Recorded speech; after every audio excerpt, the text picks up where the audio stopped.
Good morning, evening, afternoon. I'm Tatocat. Welcome to my channel. Today we're playing Echo's Lucid9 Fangame. Previously, after getting locked in a room and with Yama, we decided to play video games like the same people we are, and we're listening to good ideas and how Rui's a bit different now. And yeah, it's pretty much where we left off. Let's continue. Exactly my point. You do this in real life and someone loses their house. You do this in a video game, though, and the green dinosaur thingy just screams away.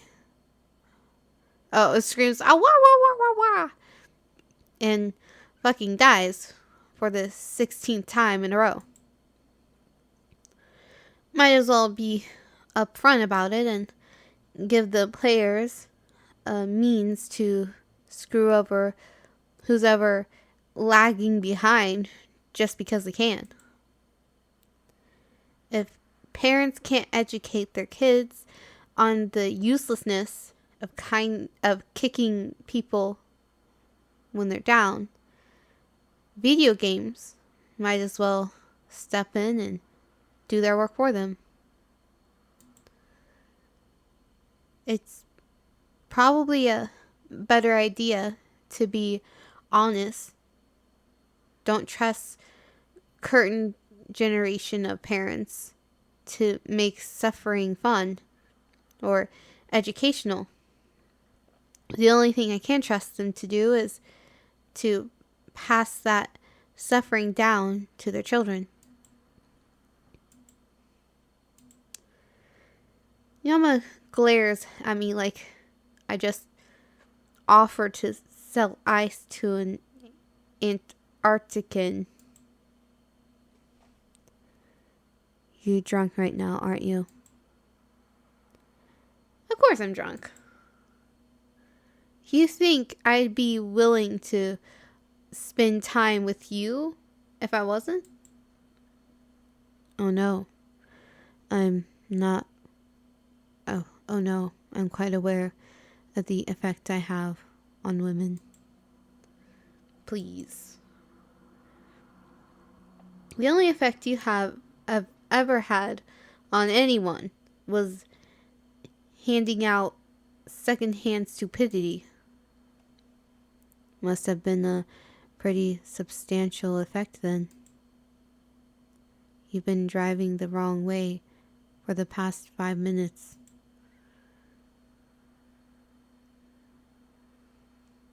Get rammed, Yama. Better yet, I'll do it for you. By all means, try. You'll have to catch me first, though.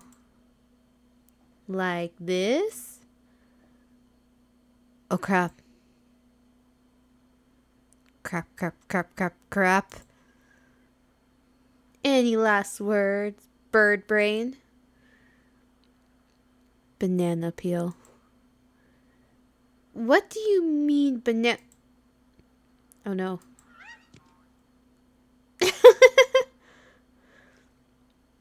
Yama burst into laughter. Muted, but with almost childlike joviality. It's a sound that lifts my spirit and makes my face light up with a soft smile, even though I know full well that I've just been played like a fiddle. Once again, I hate you. I know. That's the first time in 3 years that I've heard him laugh so genuinely and so innocently, and more than ever, it isn't just something that makes me happy. It's something that gives me life. It's not like I can tell him that, though. He'd probably just back up slowly and think something was wrong with me. At that point, I could just as well offer him a few 100,000 in exchange for a pair of his used underwear. Actually, scratch that. If I tried to buy Yama's used underwear off of him, the situation would instantly become 10 times worse. Or 15 times. I just decided to steal them. Or 20 times if I was already had my face buried in them. What? And it would be at least 1,000 times worse if he hadn't taken them off yet.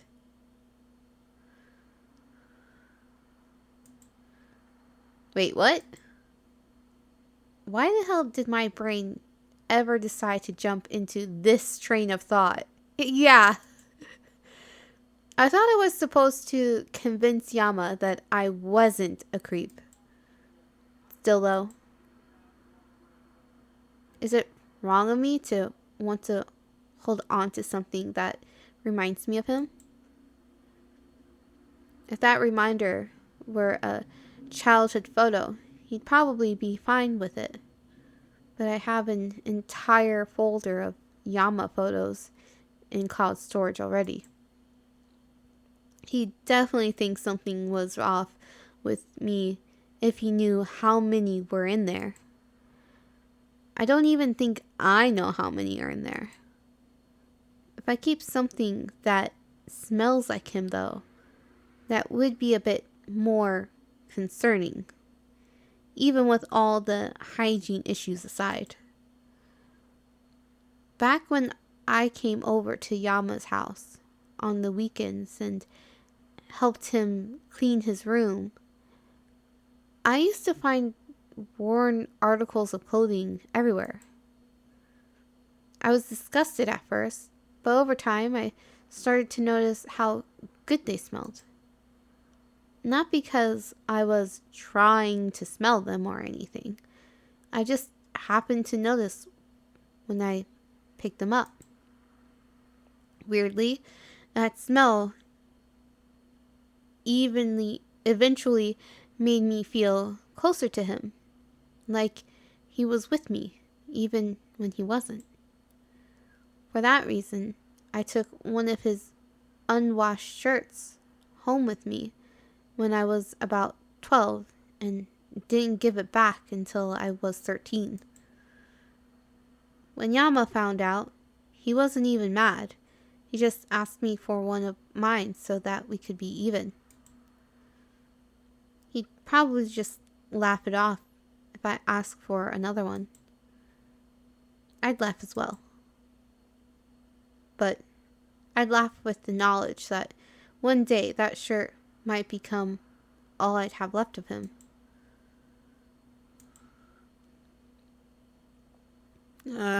This isn't good. I'm supposed to be happy that he's back.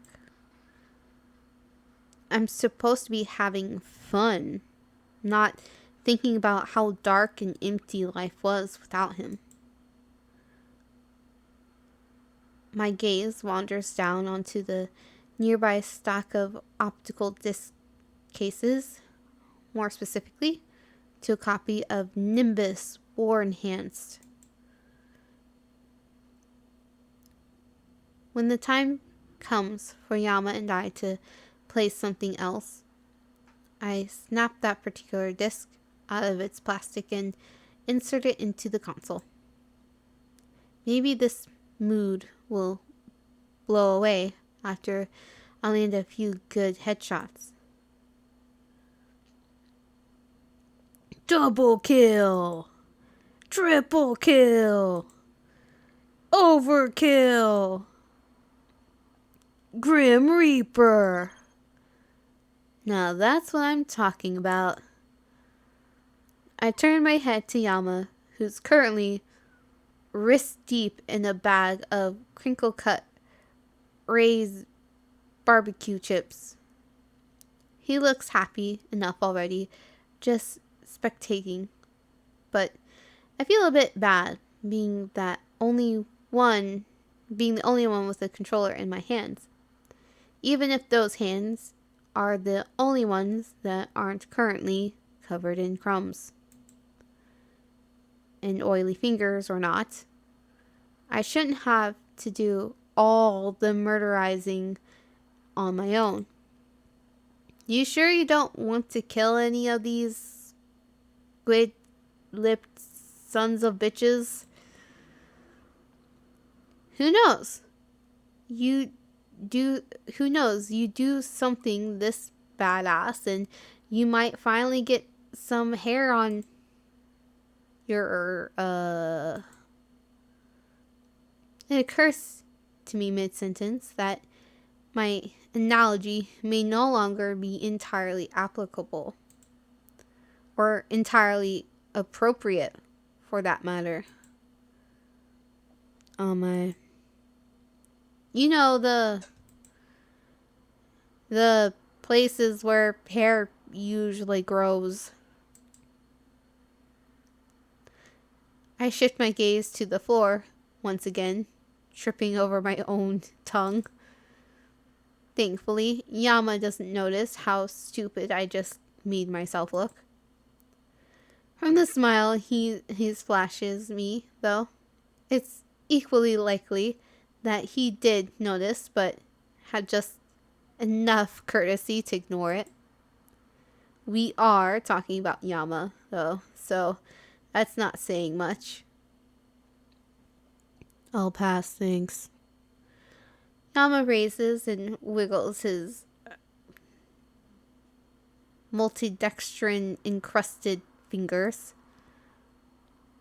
Potato hands. Plus, you seem to be doing well enough on your own.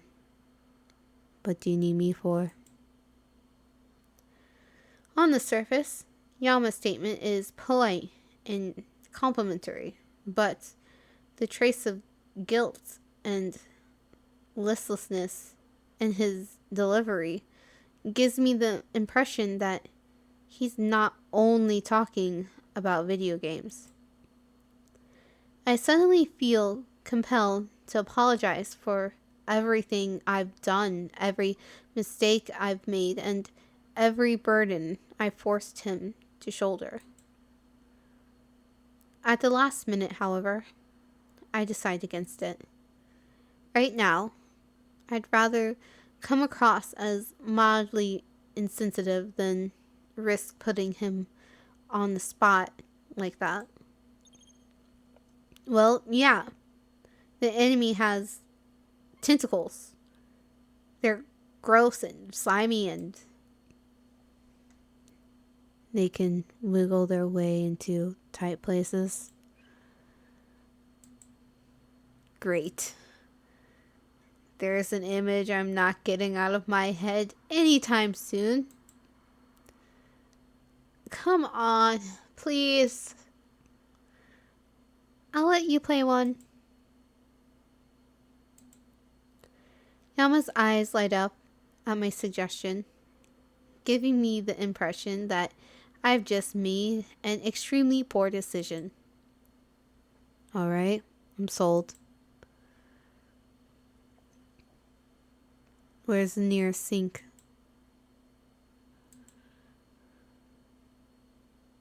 Oh. After thoroughly scrubbing the gunk off his hands, Yama sprints back to the couch, vaults over its back piece, and plops down on the cushion next to me. I've never been able to accomplish something like that. I feel like if I tried, it would just end terribly for all involved. Hydraulics whir and gears grind as he swipes the controllers from my hand and replaces it with the other. It's only after he opens the Nimbus 2 campaign and selects a level that I realize how screwed I am. The Nairobi hinterlands on Elite with all souls on? Is that a problem? Of course it's a problem. Aren't you worried about the vulture snipers? Wait, what's a vulture sniper? What? You picked Hinterland on Elite? How do you not know what a vulture sniper is? Don't tell me. You never actually played Nimbus. No, I have. I just really like looking at your confused face. I sigh and I look down with a smile, shaking my head in poorly feigned disapproval. Within seconds, the campaign map loads in, illuminating the bifurcated screen with the blooming dusty red brick and beige hues of long abandoned Kenyan ghost city.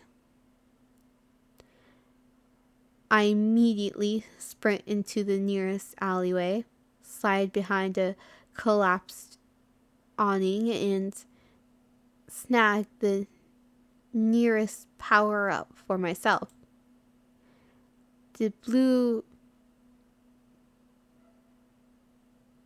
tatacat drone shines brightly as it binds with my character's armor, humming and shimmering with arcane energy. Before I know it, it's rendered me virtually invisible. Hey, no fair. That camo module was mine. Finders keepers. Maybe if you wanted it, you should have been looking at the screen instead of me.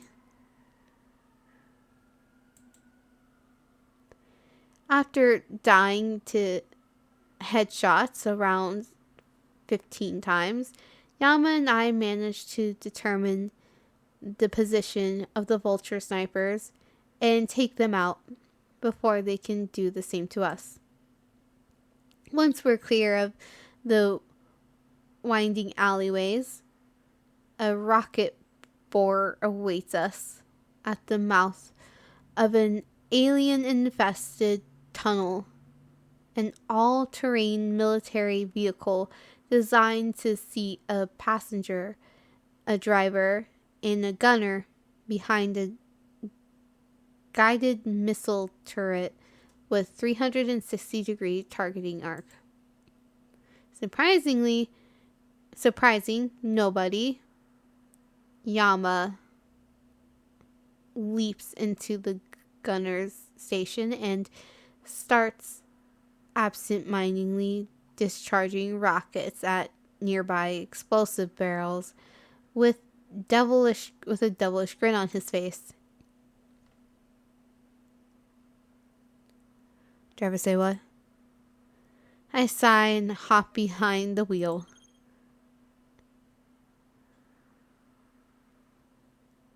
Ligma? Wait, what? What's Ligma?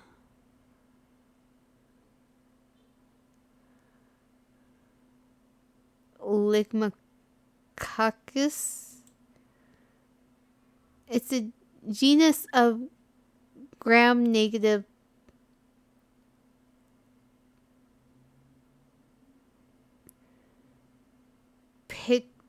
Petrius bacteria typically inhabits these nuts. Oh no, I didn't mean to do that.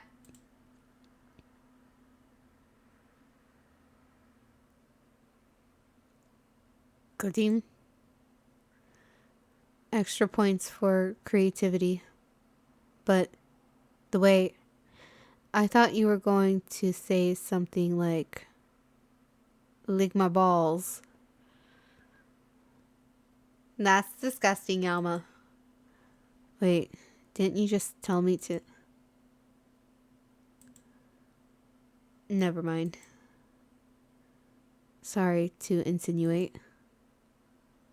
Don't be. I'm not actually offended. I just like looking at your confused face. Oh shit. They sent out a couple of those big green things with the rocket hands. I've got the munchies. Chip me. Don't you mean give me that chip? Soldier, I'm ordering you to hand over those snacks so I can retire them for final dispensation. I'm just kidding. Here. Let me guess. You want me to feed them to you? Maybe. Thomas shakes his head before flashing me a look of smug satisfaction. What the hell? I guess I do owe you a few favors. Just try not to bite my fingers again. No promises. Look. They're your teeth, not mine. Wreck them if you want, but don't come crying to me if you need a spare molar. Not even if I trade you some brain cells for it? Not even. You must really like your teeth.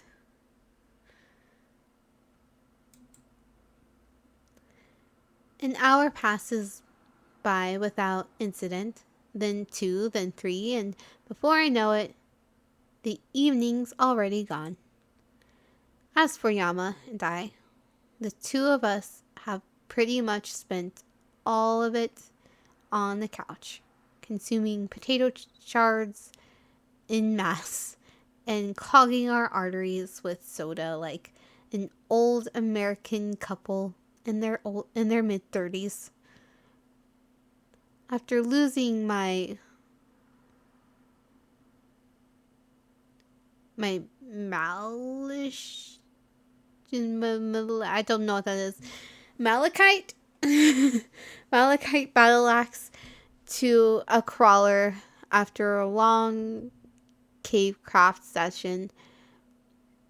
The weariness of the day begins to take its toll on me. A situation most likely not mitigated by my recent decision to down 3 whole gallons of bourbon. Without thinking, I find myself resting my head on Yama's shoulder.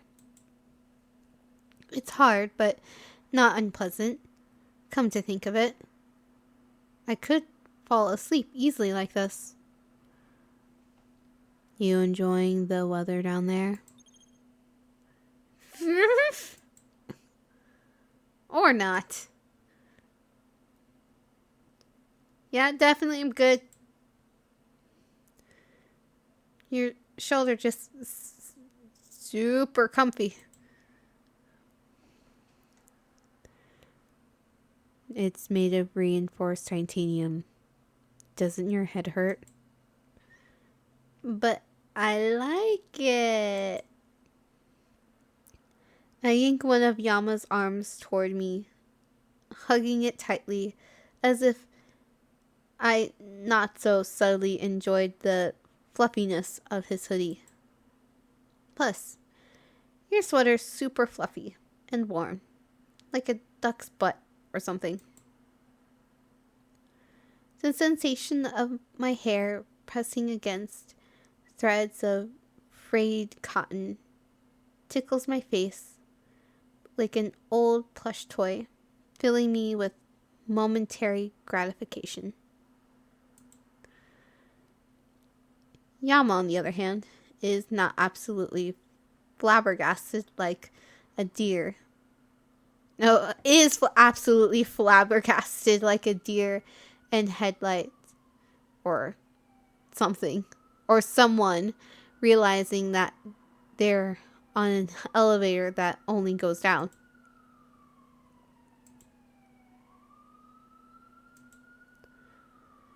His expression soon transforms into an uneasy smile, his go-to gesture whenever I say something positive about him or show him genuine affection. I know that deep down, he really does want to feel like he's someone worth caring about, but he's gotten so used to believing that he isn't, that he has no idea what to do if he ends up being wrong about himself.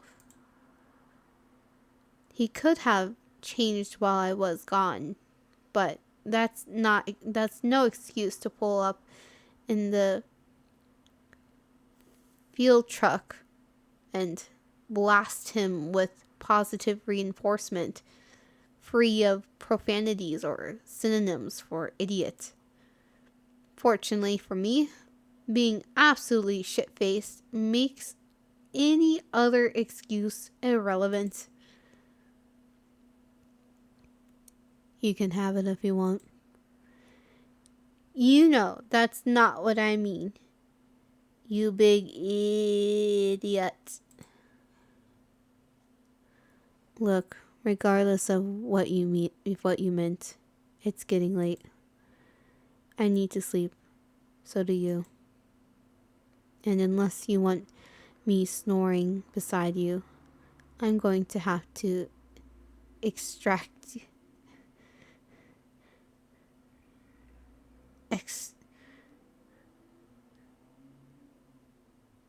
I'm going to say extract you from this couch. Come on. Can't you just pitch a tent on the floor or something? Both of you to assume that I'm not doing so right now. The other kind of tent, you bony-eared assfish. Your mind must be deeper in the gutter than I thought. And that was my intent all along. Frankly, I'm offended that you draw such a tentative conclusion. Fine.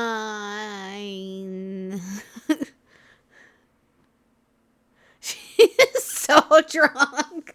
Oh, look at her face. Go to bed. Just try not to sedate me with any more tent puns.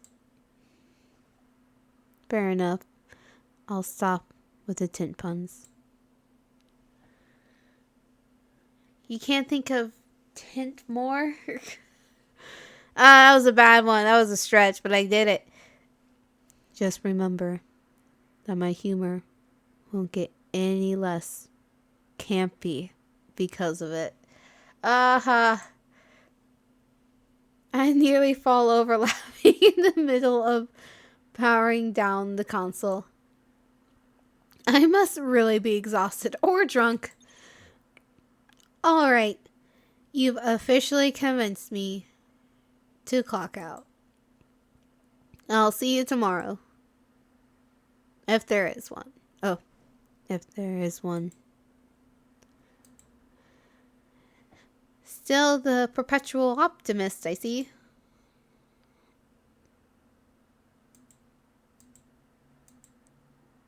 No. As I fall asleep, my mind is overcome by the smell of wet tree bark, the calls of far-off magpie, and the sight of a gnarled underbrush beneath a